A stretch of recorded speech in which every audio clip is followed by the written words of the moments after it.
ओम श्री विष्णुवे नमः। ओम सहचंद्रमसे नमः। आप सभी को अगहन पूर्णिमा की हार्दिक शुभकामनाएं। पूर्णिमा तिथि का हमारे हिंदू धर्म में विशेष महत्व है। मार्गशीर्ष मास यानी कि अगहन मास में आने वाली पूर्णिमा साल 2023 की आखिरी पूर्णिमा रहेगी और इस पूर्णिमा तिथि पर इस बार कई शुभ योग भी बन रहे हैं। पूर्णिमा का व्रत रखने से व्यक्ति को सुख सौभाग्य की प्राप्ति होती है। इस बार पूर्णिमा के दिन शुक्ल योग ब्रह्म योग का शुभ संयोग रहने वाला है। इन दोनों शुभ ग्रहों के बीच में व्रत रखने वाले व्यक्ति को भगवान विष्णु, माता लक्ष्मी और चंद्र देव की पूजा करने से सभी ग्रहों का शुभ आशीर्वाद प्राप्त होने लगता है। ग्रहों का दुष्प्रभाव जीवन से कम हो जाता है। पूर्णिमा के दिन पवित्र नदी में स्नान करने के बाद दान जरूर देना चाहिए। इस दिन किए गए दान बाकी पूर्णिमा तिथि की तुलना में 32 गुना अधिक फलदायी होते हैं। इसलिए मार्गशीर्ष मास की पूर्णिमा को 32वीं पूर्णिमा भी कहते हैं।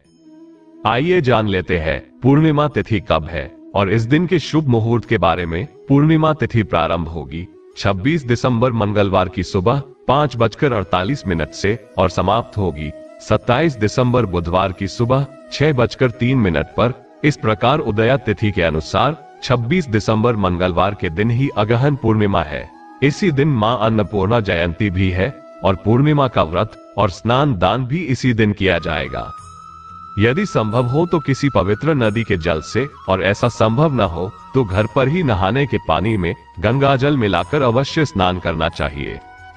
पूर्णिमा तिथि के दिन ब्रह्म मुहूर्त सुबह 5:33 से 6:21 तक रहेगा। सूर्योदय सुबह 7:10 पर और सूर्यास्त होगा शाम 5:44 पर। अभिजीत मुहूर्त दोपहर 12:06 से 12:48 तक रहेगा। अमृत काल दोपहर 1:17 से 2:56 तक रहेगा। सत्यनारायण भगवान की कथा पढ़ने या सुनने के लिए और पूर्णिमा का दान करने के लिए अभिजीत और अमृत काल बहुत ही उत्तम मुहूर्त माने गए हैं। तो आप इन दोनों मुहूर्तों में भी दान कर सकते हैं या कथा पढ़ या सुन सकते हैं। इस दिन रहने वाले शुभ योग है शुक्ल योग, जो कि सुबह 3:21 तक रहेगा और उसके बाद में ब्रह्म योग सारा दिन रहेगा। ध्यान रखें, राहु काल का समय अशुभ मुहूर्त में गिना जाता है और मान्यताओं के अनुसार राहु काल के समय में कोई भी शुभ या कोई भी नया काम नहीं करना चाहिए। तो राहु काल दोपहर 3 बजे से 4:30 बजे तक रहेगा।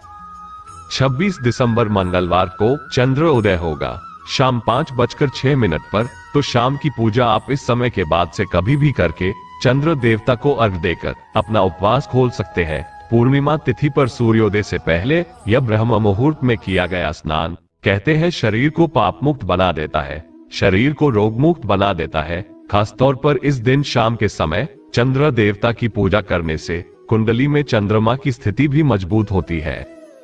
खासकर जिन लोगों को मानसिक रोग हो, मानसिक तनाव हो, बहुत जल्दी टेंशन में आ जाते हो, बहुत ज्यादा सोचते हो और मन हमेशा परेशान रहता है, ऐसे लोगों को रात के समय चंद्र देवता की पूजा अवश्य करनी चाहिए। चंद्र देवता को अर्घ देने वाले लोटे में कच्चा दूध और अक्षत मिलाकर और मिश्री के दाने डालकर तब अर्घ देना चाहिए।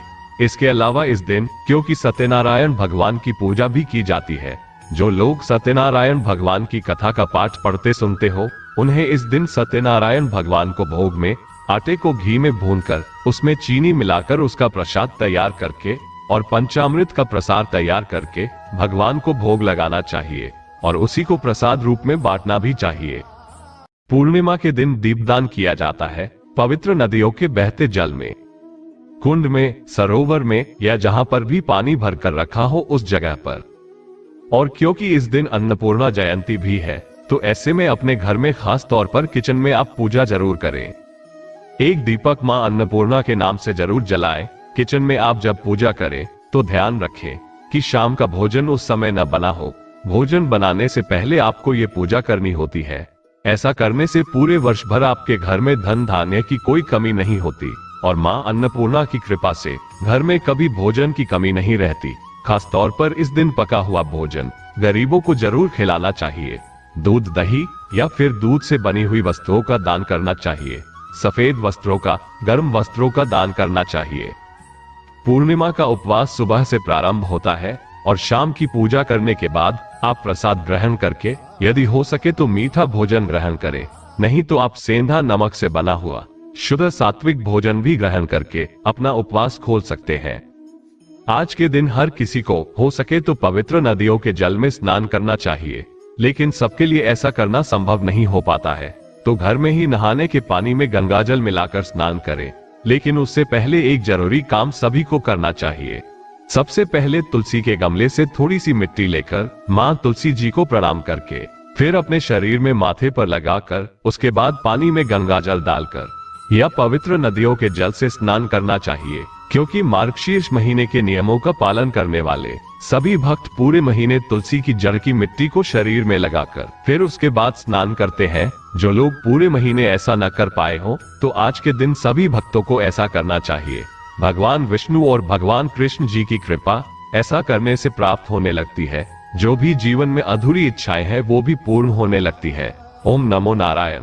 जय श्री हरि। उम्मीद है आज की ये जानकारी आपको पसंद आई होगी। अगर आपको ये वीडियो अच्छी लगी हो तो प्लीज वीडियो को लाइक जरूर कीजिएगा और हमारे चैनल राम राम जी को सब्सक्राइब करना मत भूलना। मिलते हैं अगली वीडियो में, तब तक के लिए राम राम जी।